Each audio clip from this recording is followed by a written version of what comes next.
What is up, everybody? My name is Charles, and this is a video um, to kind of give you guys a quick tutorial on how to implement a RAM stick inside of your PC.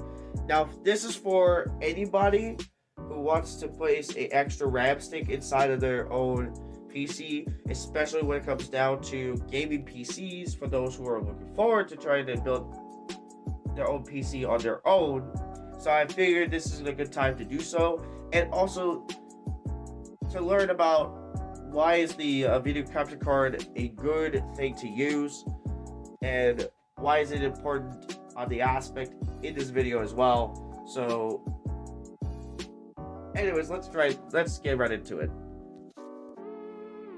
So as you can see, this is what my PC looks like, and this is where I need to remember.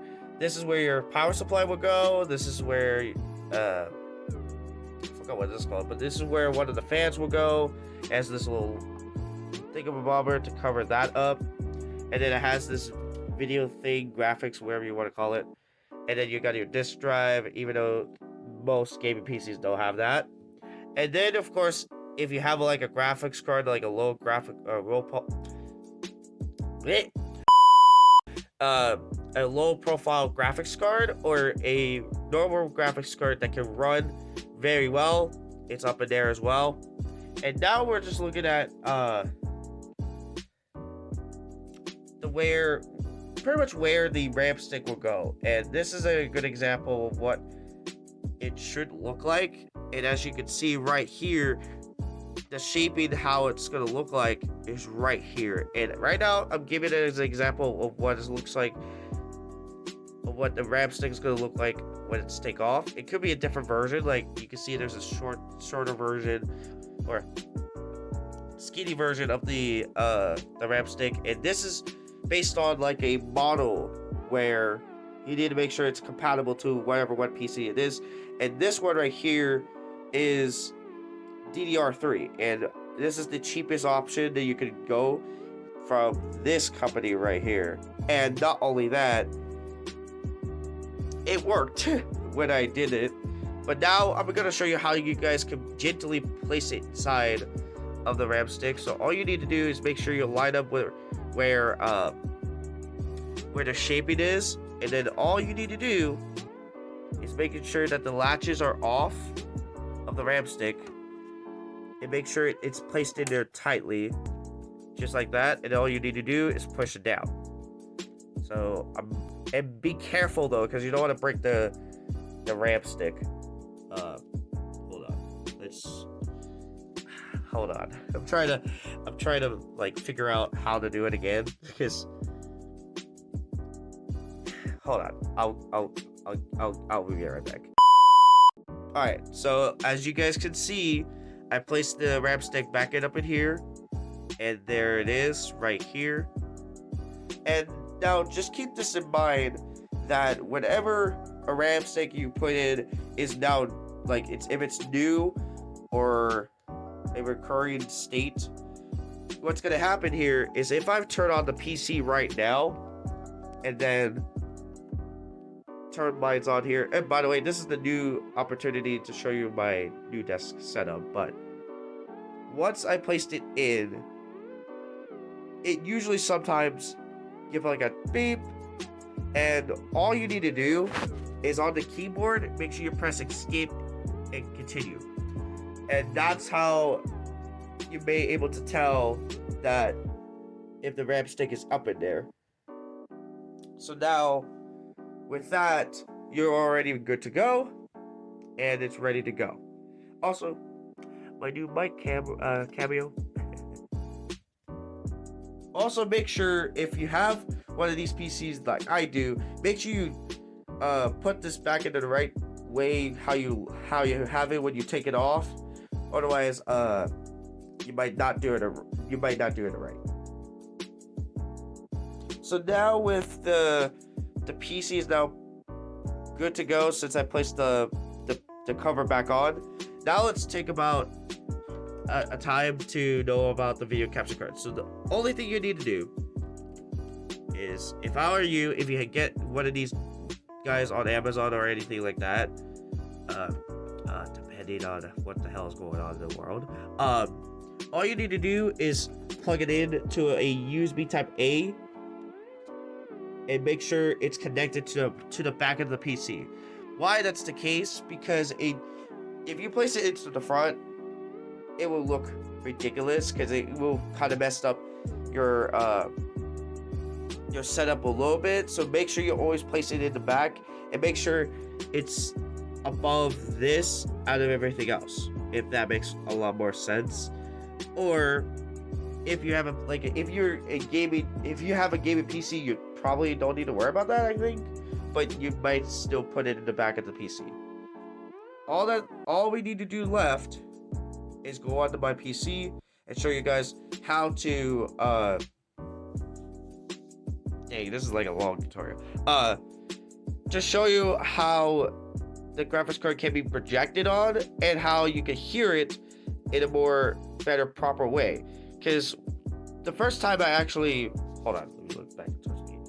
The first time I actually done it, it was terrible. And the first ever video that shows the graphics card showing what the hell is going on, it was during the time when Rogue Company was on the Nintendo Switch. It was bad, and the audio is kind of lack of from the video capture card's audio. And I want to advise you, do not use it, okay? What I'm about to show you, it's going to make it easier to get it down and get it done, if that makes more sense. And the only way to do so is for the sounds, and we'll get to that point right now. Alrighty, everyone. So I forgot to mention is that if you plug the video capture card up to the HDMI port that's the back of the device of itself, then you should be ready to go.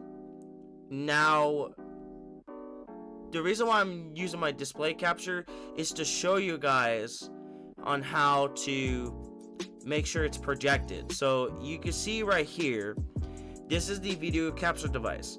Anytime, whenever you start creating a source within OBS or Streamlabs, depending which one you're on, you want to make sure if you have like a webcam. So here's my webcam right here, right? And the best way to tell it is making sure in the properties value, you want to make sure it's differentiated which one is who. So the USB camera is my main camera. The USB video is the video capture card. So keep that in mind. And with that, this is where the video capture card is. So if it's deactivated, it's deactivated. If it's not active, you want to make sure it's active, and you want to make sure you check the screen. If it's active, it's going to look black, but originally it's going to look like the beep joke, or the TV error with the color schemes. You probably guys know what I'm talking about, but this is where the video capture card would go, and then from there, oh, you gotta be kidding me. Sorry about that. That was my cat Tabby howling because she's in heat due to the reasons. What was I about to say? Oh yeah, so you want to make sure that even if it's on, it's already active. Now the only thing to know if it's active based on screen wise, you want to make sure that you have anything on plays out. And a good example of that, I'm using my Nintendo Switch as a good example because that's the only device I have that's for console video screen capturing. And if you have like an Xbox or a PS4 or a PS5 for this particular matter, you can use those consoles to project your own game from there as well, using the video capture card and the entirety of the system as well. So the best way to show it, as you look into the middle, that lets you know that it's being projected. But here's the problem though, as I go through my Nintendo Switch, there's no sound.